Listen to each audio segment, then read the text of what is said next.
this is the thing that did it for me.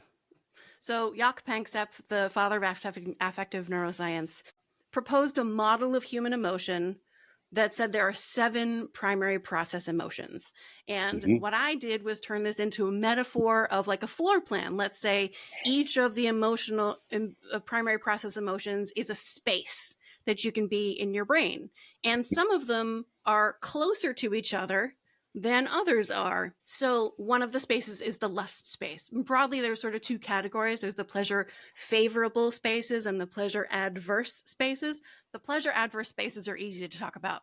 We are all probably familiar with fight, flight, freeze, or fight, flight, freeze, flop, fawn. There's so many trauma responses. Yes, but there are.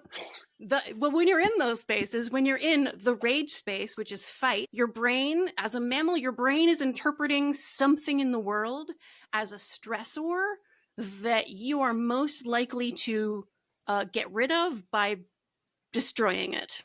That's what everything from irritation and annoyance through frustration and anger up to total rage. Like this is in my way and I need to destroy it.